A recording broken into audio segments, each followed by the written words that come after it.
Hey guys, so today went a little bit crazy around here.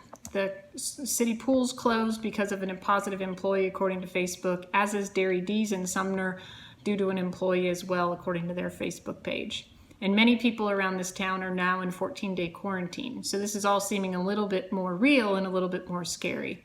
But this was not unexpected. Since we've been able to move around more and travel more, it was only a matter of time. I just expected a little bit more to happen a couple months ago.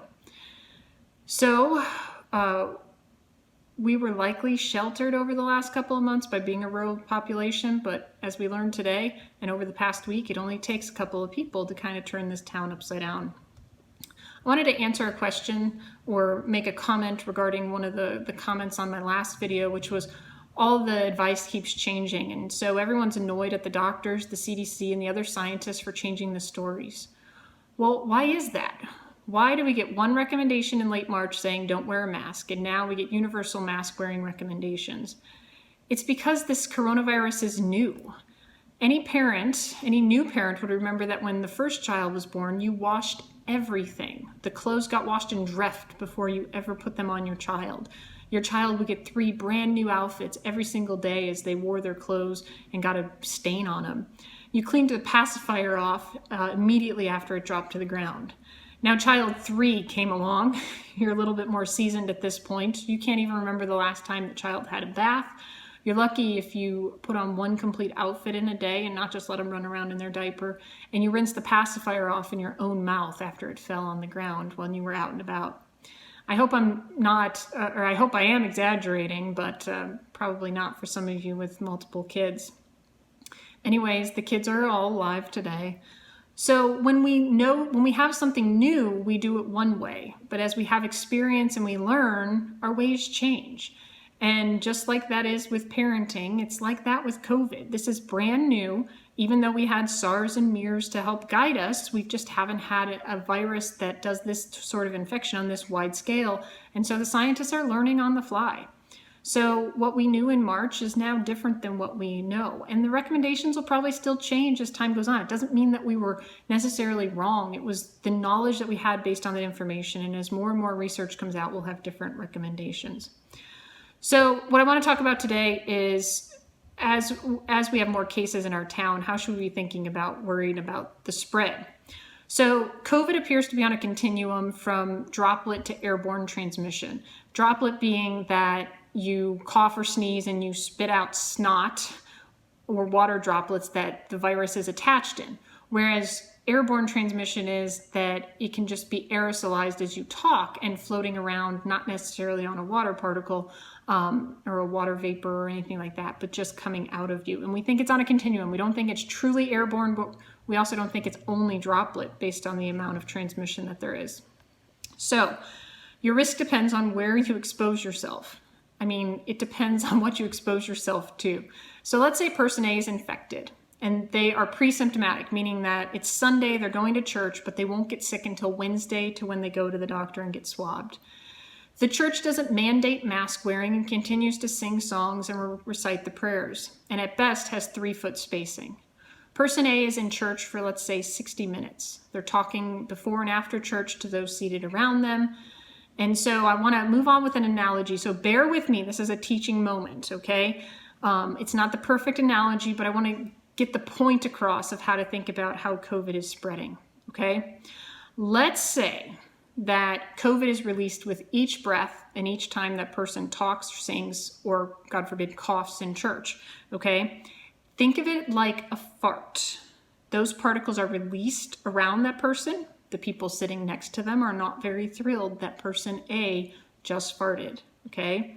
I understand you cannot smell COVID, you cannot hear COVID as it comes out of people, but I want to give you the analogy as we think about this. So person A is releasing a smelly fart into the environment with every word they say or with every breath that they breathe. They breathe about 12 to 15 times a minute. So they're releasing a fart, they're releasing those particles about every 5 seconds into the atmosphere around them. If they have COVID, they're breathing out about 12 times a minute. You don't really want to be around the person farting that often, do you?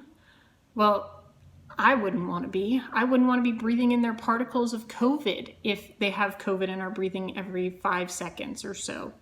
So the person behind and in front and next to are all getting to inhale that fart. They're all getting to inhale those COVID particles.